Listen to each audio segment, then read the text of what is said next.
Have you ever opened your eyes in the morning and felt the weight drop onto you instantly? Before your feet even reach the floor, your mind is already racing toward unpaid bills, deadlines waiting to trap you, conversations from yesterday that still sting. The day hasn't begun, yet somehow you already feel late, already exhausted, already failing. If that feels familiar, if your mornings feel less like a beginning and more like walking into a fight, then this story is for you. Because that used to be me. I woke up angry at life every single day. And what changed me wasn't some dramatic breakthrough. It started with one small habit, 5 quiet minutes each morning. And it didn't just change how I woke up. It changed who I became. Stay with me. I was 35, living in a city that never slowed down. Glass buildings stretched upward, and people rushed past each other like stopping wasn't an option. My name is Justice. I worked as an accountant. I had a steady paycheck, a decent apartment, enough money to pay my bills. From the outside, my life looked fine. Responsible, put together. On paper, I was doing well, but every morning felt heavy. When my alarm went off, my first feeling wasn't gratitude. It was dread. Not again. Another Monday. Another day I had to endure. More work I didn't care about. More traffic. More pressure. More of the same. I stayed in bed scrolling through my phone, filling my head with bad news and other people's highlight reels. Trips I wasn't taking. Success I didn't feel. Smiles that made me question my own life. By the time I finally stood up, my mood was already dark. I ate breakfast without tasting it.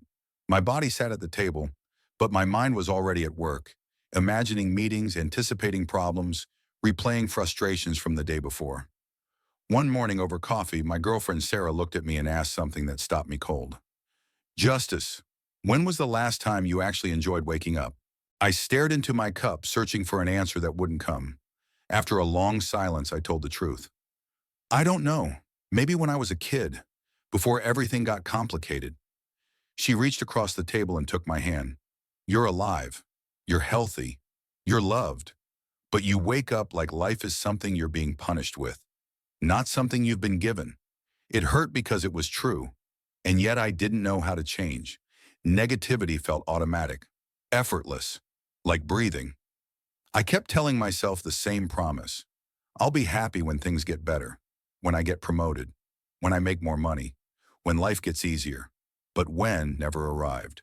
The weight grew heavier. My sleep got worse. My relationship began to strain.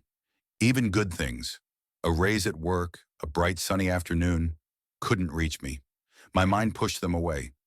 I became the person who found flaws in every solution, complaints in every situation. One evening, Sarah said something that shook me to my core.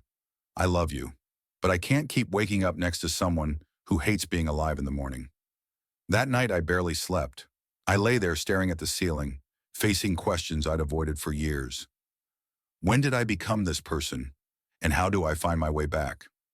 The next morning, I woke up at 5:30 a.m., wide awake. Instead of lying there drowning in my thoughts, I did something different. I got dressed and went outside. I walked. The city was quiet. The streets were empty. The sun hadn't fully risen yet. The air felt clean, untouched. In a small park, I noticed an elderly man sitting on a bench, tossing crumbs to a group of birds. He looked to be in his 70s, simply dressed. Calm. What caught my attention wasn't what he was doing. It was his face. He was smiling. Not at a phone. Not at another person. Just smiling. Peacefully. I don't know why, but I felt drawn to him. Mind if I sit? I asked. He smiled and nodded. Please. We sat in silence for a moment, watching the birds gather. Then I spoke. Can I ask you something? You look happy, truly happy. How? He laughed softly. You think happiness is something you stumble into? Isn't it? I asked. No, he said gently. Happiness is something you practice. Every single day. Practice? I repeated. He nodded. Tell me, what was your first thought when you woke up this morning? I hesitated, then answered honestly. I thought, here we go again. Another day to get through. And yesterday, he asked. The same. And the day before that? That's when it hit me. Every morning of my life had been starting exactly the same way. The cycle never changed. The same weight, the same pressure tightening in my chest every morning. The old man spoke calmly, but his words carried quiet authority. My friend, you've trained your mind to hunt for what's wrong. Every morning you rehearse negativity. After enough years, you become excellent at it. The word trained hit me hard. Training? I'd never thought of it that way. But it was true. Repeating the same thoughts day after day had carved them into me. Negativity wasn't who I was. It was what I practiced. I swallowed and asked, almost under my breath, is it possible to reverse it? To retrain my mind? He smiled like the answer had always been waiting. Yes, and it begins with 5 minutes. Just 5 minutes each morning. He reached into his pocket and pulled out a small notebook, its edges softened by time.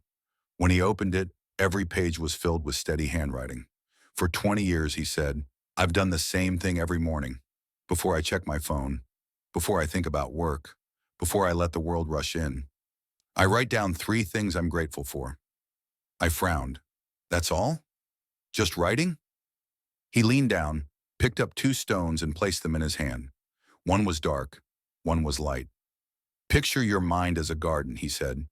Every morning you plant something. If you plant fear, worry, and complaint, he raised the dark stone. That's what grows all day. If you plant gratitude, awareness, and appreciation, he lifted the light one. That's what grows instead. Then he placed both stones into my hands. Right now, your garden is full of the dark ones. You've been planting them for years. But here's what most people never realize. You can change what you plant. Starting tomorrow. He explained it slowly, making sure I understood. Every morning before your feet touch the floor, before you reach for your phone, you write 3 specific things you're grateful for. Not broad ideas like health or family. Real moments. Small, tangible details. He turned the notebook toward me and showed me his entry from that morning. 1. Sunlight through my window warming my face. 2. The smell of coffee brewing. 3. My neighbor's daughter waving at me yesterday. I looked up. Small things? The smallest, he said, because those are the moments you're actually living. The big things, success, achievements, future goals, those live in your head. But the small moments, those are real. Those are now. Then he added, here's what you should expect. At first, it will feel awkward. Your mind will push back. It will say this is pointless, that nothing is changing. That's normal. Don't fight it, just write. After a week, you'll start noticing good moments during the day, because you'll need 3 for tomorrow. After 2 weeks, you'll catch yourself appreciating moments while they're happening. After a month, you'll realize something quietly powerful. Your baseline mood has shifted, not because your life changed, because your focus did.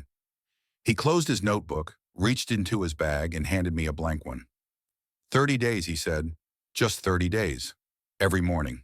3 real things. Before anything else. Can you do that? I held the notebook. It wasn't heavy, but it mattered. For the first time in years, I didn't feel dread. I felt curiosity. I'll try, I said. He smiled. Good. Go home. Tomorrow morning is day 1. The next morning, I woke up at 6 a.m. My hand instinctively reached for my phone. I stopped. I picked up the notebook instead. I stared at the empty page. My mind went quiet. What am I grateful for? After a long pause, I wrote, 1. I woke up today. 2. The bed was comfortable. 3. Sarah is still here. It felt stiff, forced, almost embarrassing. But I wrote it anyway. Day 5. The entries started to sharpen. 1. The way Sarah laughed at my joke last night. 2. My coffee was the perfect temperature. 3. No traffic on my commute yesterday. I didn't feel transformed. I didn't feel joyful yet, but I kept going. Day 12. Something shifted. I was sitting in a tense meeting at work, half listening, half bracing for frustration, when I noticed sunlight spilling through the window. It hit the wall at an angle, breaking into soft patterns. Without effort, without forcing it, I felt a quiet spark inside me. That's beautiful, I thought. And right after that, another thought followed. I'll write about this tomorrow. That's when it hit me. For the first time, I wasn't scanning my day for what was wrong. I was noticing what was right. Day 17. My entries started to feel fuller, more alive. 1. The sound of rain this morning. It felt like the world was being rinsed clean. 2.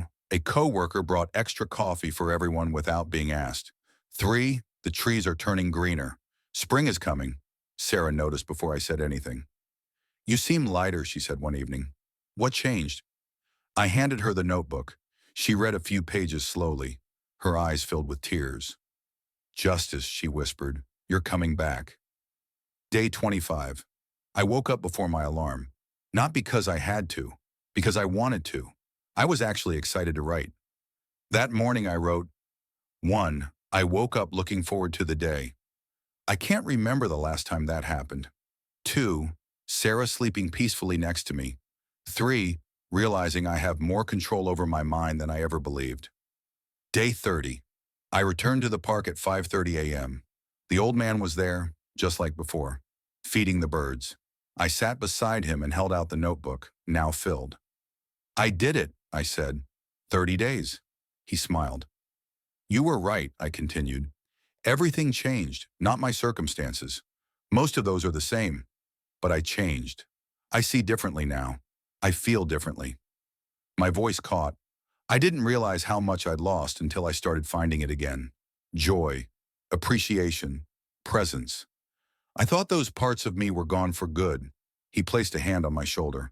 They were never gone, my friend.